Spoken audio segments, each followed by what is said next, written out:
So, as the title of this video says, I am scared for our future. I'm scared for my daughters. I'm scared for my sons. I'm scared what's going to happen in the next 2 years, let alone the next 20 years.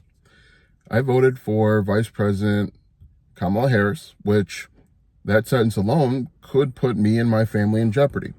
Now, I'll explain exactly what that means in a little bit. And, this is going to be probably rambling, incoherent. I've got a lot of thoughts that are all over the place, but I feel like they're going to be connected. Anyway, here where I live in Kenosha County in Wisconsin. This area went, I think, like 65% for Donald Trump. But what's really weird to me is when he won the first time, you saw all sorts of Trump flags. You saw people celebrating and excited. Here, within 24 hours of him winning, all of the Trump signs were gone. Now, that doesn't really mean anything. It's just really weird to me. But I don't even know where to begin. I'm just so fearful of what's going to happen. So a number of things. Like I said, I don't even know where to begin. So I'm just going to stream conscious thoughts and hopefully they make sense. Like I said, I am incredibly concerned about what's going to happen both in the near and long term. One of the policies that Trump ran on was mass deportation. I'm a Black American, so you might think no big deal. But members of his campaign also want to focus on denaturalization, which again, Black American, you might think, well, that's no big deal. Why even bring that up? But other members, those same members, want to go to the extreme where they want to remove people that were citizens and make them non-citizens. And so, if a number of members of his cabinet are racist, white supremacists, there will come a time where after he removes all of the Latinos and he removes the Haitians and he removes people that have immigrated from India and Africa and Pakistan and bans Muslims, where do you think he's going to go next? If they want an all-white United States, that's not going to work out. I'm also incredibly concerned in the near term because there are people out there saying, they're saying to women, your body, my choice. And that's a problem, obviously, because, there's lots of women that I care about. But I'm very incredibly concerned if someone were to say that to my daughter. Either not knowing what that means or knowing what that means and saying it anyway. So, for example, let's say she's at school and she tells me one day that some boy at school told her, hey, your body, my choice. Now, obviously, I'm not going to fight a kid. I'm not going to say anything to a kid, but I'm going to want to have a conversation with the kid's dad. And because for kids learn this from most likely their parents. And when I have that conversation, it's not going to be a pleasant, hey, just want to let you know that this is what your kid said. It's going to be, hey, you better figure it out or I'm going to figure it out for you. And I'm not the type of person to make threats. I usually let things go. But when it comes to my daughter, it comes to my family, it's going to be a problem. So let me give you an example of, how this could really, where people are already talking about companies are raising prices to prepare for tariffs and those issues. But let me give you a real life example. Yesterday, me and the kids went to breakfast. There were probably about 20 people in this small, tiny diner. And the people that work in the back, they're Latino. They could be legal, they could be undocumented, they could be illegal, it doesn't matter. There's 20 people. It took probably about, 10 minutes to get our food. If Donald Trump does this mass deportation, a couple things will probably happen. One, it's probably going to take much, much longer to get the food because there are going to be fewer employees. Two, the prices of the food that we got is going to be much more expensive because they're going to have to find other people to cook. There's going to be fewer cooks around, fewer people to do those types of jobs, and it's going to be more expensive. Or the food's going to be smaller. They're going to downsize the food. And so that's real stuff that's going to happen. Oh, by the way, my mom always told me, she told me when I was 10, 11 years old, from now on, you're always going to fit the description. And what does that mean? That means when you're out walking around, you're out being a normal kid, because you're bigger, you're taller, you have a deep voice, and you're black, you're going to fit the description of someone that they're looking for. Even if they're not looking for anyone, you are going to match the description. And to any Latino person, they're going to fit the description. If they start doing these mass deportations, they're automatically going to fit the description. Whether they were born here, whether they have birthright citizenship, that was what I was referring to a bit earlier, birthright citizenship.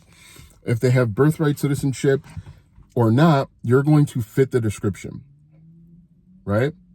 And what normally happens is they're going to pull you over, they're going to stop you doing whatever you're doing, and they're going to arrest you. They'll arrest you, they'll detain you, they'll put you away, and then they'll figure it out later. How long will it take for them to figure it out? No idea. And so that's something else that's really concerning, is that I don't think a lot of people fully understand what could happen. Now, going back, and I just want to say, this week has been a really, really strange week, really, really tough week. Like I mentioned, I live here in Kenosha. On Thursday, there was a kid that tried to enter in an elementary school. That elementary school is not too far from where my kids go to school. And so the problem became, and in fact, I have a friend of mine, his daughter goes to that school. So what happened, or what usually happens, is they lock down the school and they put like a hold in place on all of the schools in the area. And the reason why they did that is because they had no idea where the kid was. They didn't know who it was, a kid at the time, but they had no idea what was going down. So they put a lockdown. They put a hold in place. And so, on the heels of what happened on Tuesday or Wednesday, and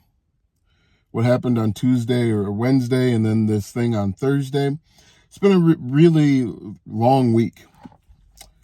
And so, like I said, I'm incredibly concerned of what's going to happen in the short term and the long term effects of what's going to happen, for my kids. What's going to happen. I'm fortunate enough where I don't have to be out in the public. I am fortunate enough where my job is to work at home or work from home, but my wife doesn't have that same luxury. And so now she's got to deal with people that are extreme, people that have that are celebrating, and now they're free to say what they're really thinking and feeling because they are going by their president or future president. And so it'll be when he is sworn in on January 20th, I think we're going to see a lot of stuff happening because people follow the direction of their leader. And if the leader is all about saying harmful things and who wants to do these harmful things to lots and lots of people, that's all naturally going to flow downward to people of this community. And so quite honestly, 65% of the people in this county voted for Donald Trump. I am looking at everyone suspiciously. Everybody, 2 out of 3 people voted for Donald Trump. And so that means to me, 2 out of 3 people would love to see me and my family eliminated. Another thing that's very interesting to me, another thing that's really interesting to me is ever since the election, I've gotten a lot of TikTok videos showing me how to move. It was really strange. I've seen a lot of TikTok videos talking about how to move to Belize or move to any countries that are out there, which is really curious. But like I said, I'm just really, really concerned. If you know history, if you know American history, you know that if you know real American history, the history that America is taught in school is not the real American history. If you understand what really happens in America and how America really works, you weren't surprised that Donald Trump was reelected. It wasn't a shock to you. In fact, I told my wife, I don't know, 2 months ago when she was confirmed as being the nominee, that she wasn't going to win, because America is as it has always been. What America was 60 years ago is what it is today. The only difference is that most people are just smiling at you instead of spitting at you. In Trump's original term, they worked hard to repeal some of the civil rights acts, some of the voting acts, all in an effort to ensure that that he remains in power. They remain in power. And you might be thinking to yourself, Alston, this won't happen. This can't happen. But with the United States, they have 3 branches of the government: judicial, legislative, and executive. And in most cases, the 3 branches are designed to provide checks and balances. So if one oversteps or overreaches, the other 1 or 2 will step in and kind of course correct. But on January 20th, when he's sworn in, or January 6th, whenever it is, whenever he's sworn in, he and the Republican Party will have all 3 branches of government aligned. And so if he wants to do something, let's say he wants to enact, there are going to be no cars on the road. Somebody will file a lawsuit and say, we don't want that. He could pass into a law that says, I don't want any red cars on the road. I'm looking at a red car, so I don't want any red cars on the road. He wants that law passed. He goes to the House of Representatives, he goes to Congress, and they draw something up. Normally what happens is either the Congress, the Senate, or the House of Representatives, they're going to put up a fight and say, no, we don't want that to happen. That's not going to happen. But because the Republicans control it, they're going to do what he wants and what he says. But then you might file lawsuits and say, this is unlawful. This is illegal, unprecedented. People would file a series of lawsuits, and then, they start at the local level, and then they eventually get pushed up to the state level, and then after that, they get pushed up to the federal level. If, for whatever reason, a couple things. One, he installed during his first term a number of judges at the state level. Then he at the federal judge, and then eventually goes up to the Supreme Court. He installed a number of judges that were loyal to him at the federal level, and then eventually when it gets up to the Supreme Court are all or mostly conservative. And so if he says, I don't want red cars could be eliminated. But if we think about this from, maybe we're looking at, we look at this from a monetary standpoint. It's funny. All aspects of business could be affected. Now, I sell on Amazon FBA, and I go buy my products from China and have them shipped directly from China to Amazon FBA. The issue with that is the cost to buy products now is going to be potentially 20, 30, 40, 50, 60% higher to buy the products. And so one of 2 things are going to happen. One, everybody's going to raise their prices in accordance to make sure that they don't lose their margins. Because with Amazon FBA, my margins are like 15%, right? And so if the tariffs go up 20%, I'm going to be operating at a loss. Obviously, a huge problem for someone trying to make money. So I could raise my prices, but then I might have fewer people buying. Or what bigger companies can do, so let's say I'm in a space with bigger companies, they can afford to operate at a loss for 3 months if they know that in 2.5 months, most of their competition is going to be gone. So as a person that sells on Amazon FBA, I got to make a decision. Do I pass the buck on to the consumer so that I have a chance to stay in business, or do I close up shop? This is a real problem that I've got to consider. Do I want to stop selling on Amazon FBA on Amazon because I'm not going to have a viable business if I keep everything the exact same? Not to mention, everything that's sold, not everything, most things that are sold, we source them from other places. And so if let's say I just saw a car drove by. Let's say we got to buy a car. That car, in most instances, is coming from outside of the United States. Maybe the car is built locally. The parts for that car are built outside the United States. Let's say you need new brakes, right? You got to get your brakes done. That's something literally everybody has to do. You normally pay $500 to have your brakes done.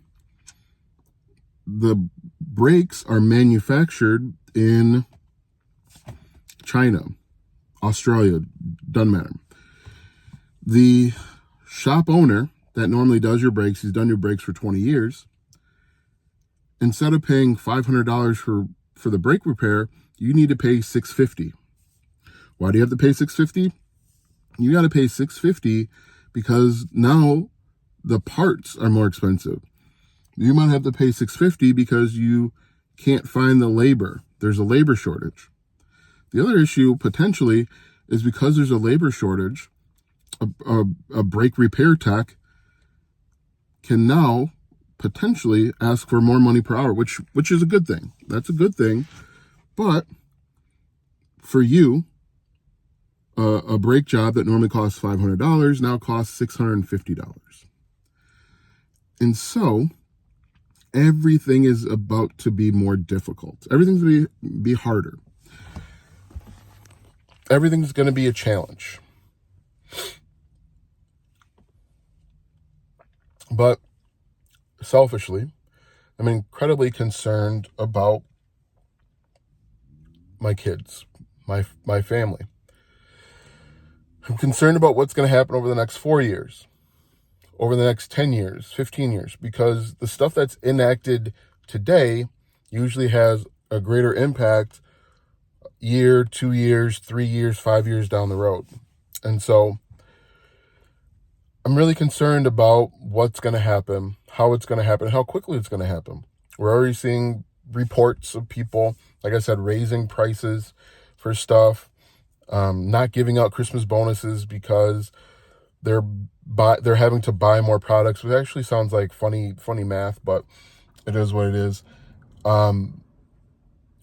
There were text messages that got sent out to Black people saying that they needed to report to a plantation so that they could go back to being a slave.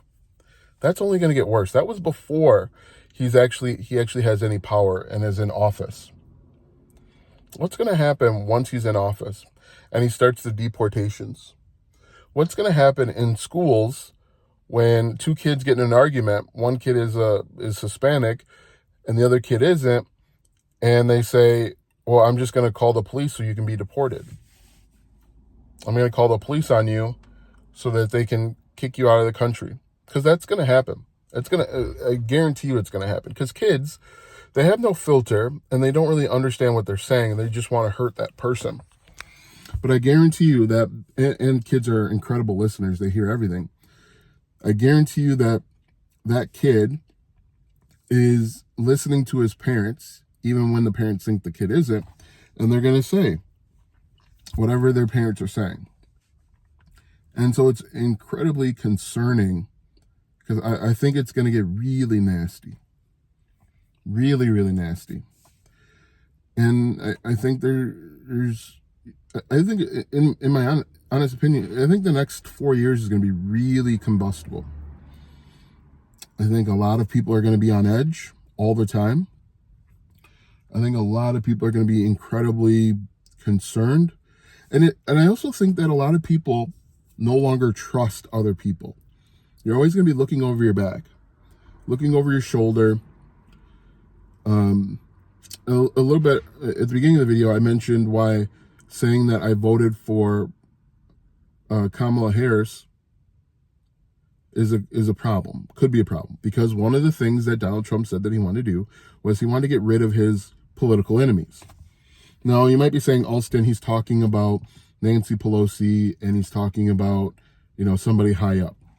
But once he gets rid of those people, he's going to have more political enemies. He's going to look at anybody that voted against him, anybody that spoke negatively about him. Could be somebody that's on the chopping block, or, and when you combine that with, denaturalization and getting rid of people, birthright citizenship, you could see he is creating a department within the Department of Justice where they're required to scrounge the internet and look for people that have said who they voted for. They look for people that have ever said anything negative about Donald Trump. And you might be thinking, hey, that's not logical, that's not impossible. He's working with a guy like Elon Musk. While he may not know programming, he may not understand how X works, he hires people that do. He works with people that do. They could write pieces of code where they scour the internet and they find a person that has ever said anything negative about the Republican Party. The United States is the best in surveilling its citizens. They can listen, they can hear, they can see. They'll scrub YouTube, they'll scrub TikTok, if TikTok is still around. They'll scrub Facebook. And now you got to answer those questions. Are you loyal to Donald Trump? If you're not loyal to Donald Trump, here are your options, here are your consequences. So if they want to get rid of birthright citizenship, if they want to get rid of, if they want to do denaturalization, and they control all parts of the government, what's stopping them from saying, I want this person gone because they're not loyal to the United States? And by loyal to the United States means he's not loyal to he's not loyal to Donald Trump and the Republican Party. Now you might be thinking, hey, this is crazy, this is whatever. But and again, I'm jumping back and forth. Some of this doesn't seem to make any sense, but it's really all connected. Another concern that I have, and another concern that you might have if you live in the United States, is your favorite movies and TV shows. They've already banned books. What's stopping them from banning Lord of the Rings? Right? Lord of the Rings has unholy images. Let's get rid of it. Let's get rid of your favorite TV show because it doesn't agree. It's not aligned with the United States. And so again, you might be thinking, Alston, you're too extreme. None of this makes any sense. It would never happen. But we're not too far from these things. We're really not. They've banned books, right? They ban books in schools. They now have the ability to ban other stuff. You might be saying, Alston, freedom of speech. Books and movies are protected by freedom of speech. Might be protected by freedom of speech, but it's not protected by freedom of consequences. The First Amendment does not protect consequences. You're not free from consequences. So They go to ban books. They go to ban movies. They go to ban TV shows. There's also talk of them, they want to ban adult stuff, which is going to have a far-reaching impact. But the next step is banning anything that they just don't like. And if these people are Christians, they're going to say Lord of the Rings, for example. They might say the movie Avatar. They might say that Disney show that you like is unholy, ungodly, like Moana. I talk about Moana a lot. Moana might be ungodly. It's weird. I saw a TikTok video where the lady was talking to her dad, and the dad said to her, hey, this is the first, you're going to have more rights than I had growing up. But now, like, I have more rights than my mom growing up. My mom remembers growing up in Charleston, South Carolina, where downtown was segregated. That means black people had to use one water fountain, white people had to use another one. My daughter and sons will have less rights growing up than I had, which is crazy to think about. They could restrict your freedom of movement. They think about this. They want to track pregnant women that go to different states. What's stopping them from tracking your freedom, my freedom of movement? You're no longer, I live about 8 minutes away from Illinois. I'm no longer able to travel to Illinois. Or they say I'm no longer able to travel outside of the country. These are all real things that could happen. Will they happen? Only time will tell. And that's, I think, the scary part, is we don't know how much of this was bluster to get elected and how much is really going to happen, or how much he was really serious about. But as a person that has grown up in the United States, a person that knows American history, a lot of this is not too far off. A lot of the stuff that I said is not too far off, and that's incredibly frightening and scary and something to be concerned about.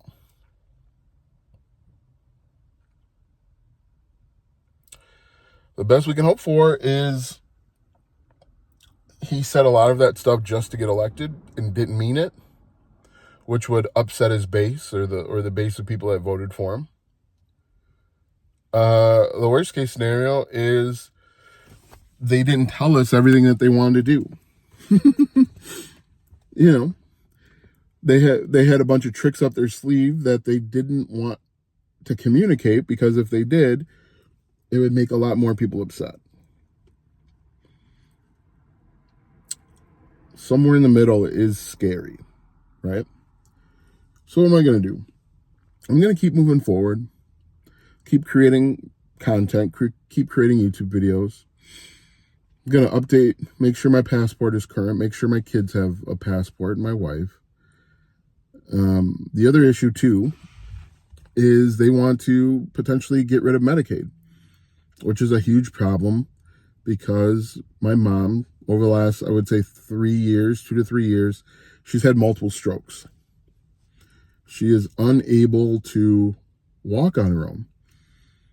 For example, yesterday, she wanted to sit on the couch. So I had to wheel her to the couch. I lifted her up off the couch, out of the wheelchair, and put her on the couch. 10 minutes later, she wanted to go to the bathroom. So I had to lift her off the couch, put her on her wheelchair, lift her off the wheelchair, and put her on the toilet. She relies on Medicaid for her medicine.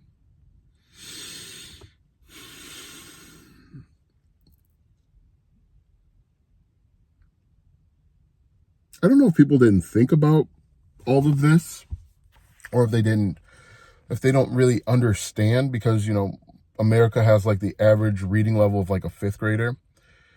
If they didn't understand how all of this stuff works, or maybe they thought it wasn't going to happen to them. It's not important until it has a direct impact on me, is quite honestly what a lot of people think. And because of that, when something happens and it has a direct impact on that, they're going to say, I didn't realize it. Like there was a report that came out. There's a report that came out about the bonuses in Pennsylvania. Because of the tariffs and the rising cost of goods, their bonuses are going to be, they're not going to get Christmas bonuses. And that's a huge thing. Think about that. There are people out there that were relying or counting on those Christmas bonuses to have a great Christmas. Now, what are those people going to do? They can't have a good Christmas. How are they going to explain to their kids that they voted for a guy that ultimately is going to prevent them from having a great Christmas, or they can't get as many Christmas gifts, or they can't spend as much as they want per person? What are those people going to say to their kids? I know, like I said, it's a lot of this is rambling. It feels incoherent, but I've been thinking about this for essentially since Tuesday, because we knew pretty early on what was happening. It didn't look good, quite honestly, from Tuesday, when it happened on Tuesday. This video is 30 minutes long. I'm going to wrap it up. I might, I'm not getting any views on my YouTube videos anyway. I might start making more of these where I'm just sharing my random thoughts, where I just sit down and talk for 30 minutes. We'll see what happens.